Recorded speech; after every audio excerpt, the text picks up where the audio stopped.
Hello, so today we are going to do this problem. Check if words is valid after parenthesis, after substitution. So what this problem says is we get a string and we want to determine if it's valid. And what do we mean by valid here? It means that we start out with another empty string t and we want to transform that t to the s string that we get after performing some number of operations. And we are allowed to do any number we want, right?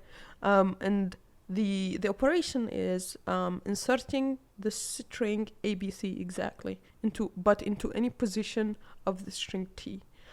So basically means we insert in any position, and so at that position we put ABC, and then to the what was to the left side of it we concatenate it to the left, and what was to the right we concatenate it to the right, right? So basically, if we formulate it, it's like this: if t was composed of a left part and a right part, okay? And t also can be empty, and we can just insert ABC. That way t becomes ABC. And we want to return true if it's valid, which means basically we can do it. We can transform t into s. So let's take a look at this first example here. So for this first example, we start out with an empty string, like this, and then we insert ABC in position 0, and so that will give us like this, and then we insert it again in position 1, and so that will be like this, and now it matches the string s, and so we return true. So that's the idea. Now how do we handle it? Okay, so how do we handle it?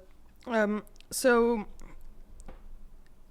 we have let's first understand the problem a little bit. So we have t first like this, and s is like this. So we insert at the start we insert, of course, at position 0 because we don't have any other choice. And so at the start, position 0, t becomes ABC, right? 0, 1, 2. And now where do we insert? Well, it makes sense to insert here, right? Because otherwise it won't match. And so we insert in position 1, and we get BC. Then the rest of, so this is the left part, we concatenate here. This the right part, and then the left part we concatenate it here. And this is our new string. Okay, and now if we check, it matches. And so can we think about this problem a little bit differently? So here, if we think about it in terms of t and actually doing the exact operation, it becomes a little bit harder. How do we think about it in terms of the string s itself? Well, you can see, if we find ABC, like this, for example, in t we can insert it because we can insert it, right? We can just pick the position and insert it like we did here. And so whenever we count ABC, let's just remove it. And now we have another ABC again after that. And so now that means also we could have inserted it at the beginning, and so we remove it as well. And when we reach an empty string, that means it's possible, because exactly what we do in t is just insert in any position. So let's just do it in s, and if we find ABC, remove it. And then once we remove it, if we find another ABC, because that would mean we inserted at this position, right? And then if we find another ABC, that means we inserted in the previous operation, right? And so we can remove it. Now, if we are not able to get an empty string, that simply means it's not possible, right? So how does that work? Let me give you check the other example we have, which is true as well. So ABC, ABA, BCC. Okay. So for this example, similarly, with t initially we insert in position 0, we get ABC. We insert in position 1, ABC. We insert in this position, right? We get ABC, right? And then we insert in this position, we get ABC, and then this C from the previous operation. So let's see if it works with deleting. So with deleting, well, first there is this. This means we inserted initially at this position, right? So we delete it. And now we inserted at this position, right?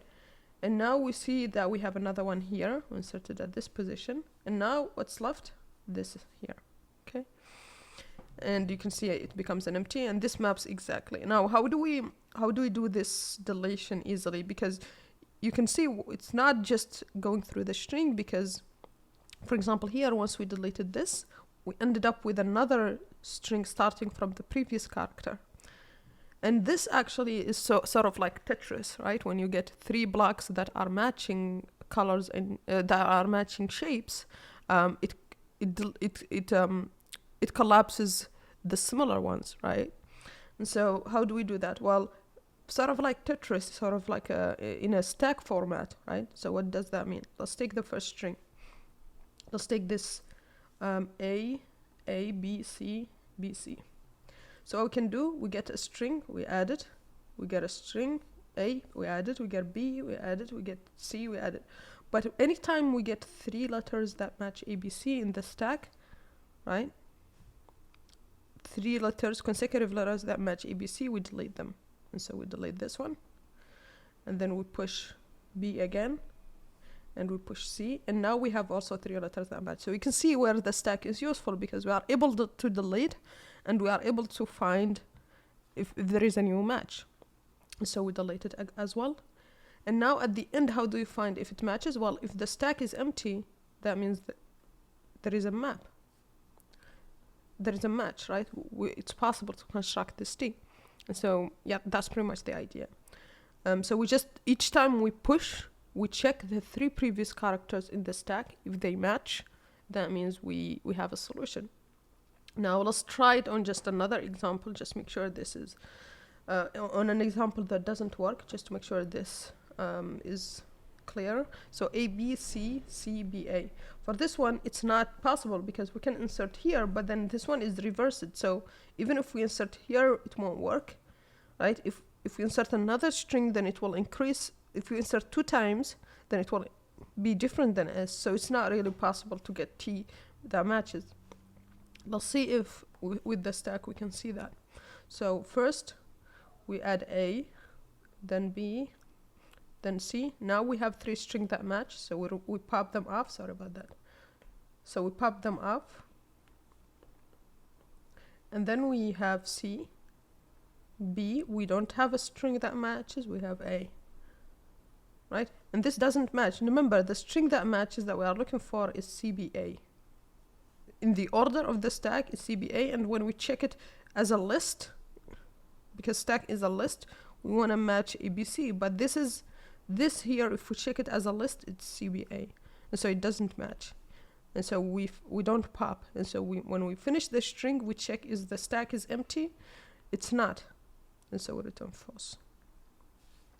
Okay, because the order matters, and that's pretty much it. Now, what's the time complexity? So we are doing this just one loop, right? And the popping from the stack is just O1, so it's O(n) time. And then in terms of space, we are using the stack, which can be up to O(n) if we have, let's say, C, right? Because at the end, the stack would be the length of the string. Yeah, so that's pretty much it for this problem. Let's code it up and make sure it passes. Okay, so let's code up what we saw in the overview. So what we want is we want to have a stack, and then we want to go through the string S, and we want to append the character, and we want to see if after appending it we got ABC. And so to do that, we can just check if the length of the stack, it needs to be at least 3, right, to get ABC. And then we want stack minus 3, right? So basically this will give us the 3 last characters, right? We want to check if that's equal to ABC, right? So A, since it's a list, BC, not CBA, right? ABC in this order. If that's the case, that means we want to pop all 3, right? We want to remove all 3, so we pop 3 times. So we do stack pop 3 times, and then we return at the end. We just check if the stack is empty. Empty. Okay, now let's submit, and this passes. Okay, now we can simplify this a little bit, or at least like make it slightly not add first. So what we can do is, if it's 2, and this is AB, and the current character is C, that would be the same check, right? That would be the same check, except we check before appending C. So in that case, we can just pop 2, because that would pop A and B. And then otherwise, then we append, because we don't want to append this C that we are going to pop with A and B, right? So let's run this again and submit. Yeah, so same, it passes as well. Yeah, so that's pretty much it for this problem. Please like and subscribe, and see you on the next one. Bye.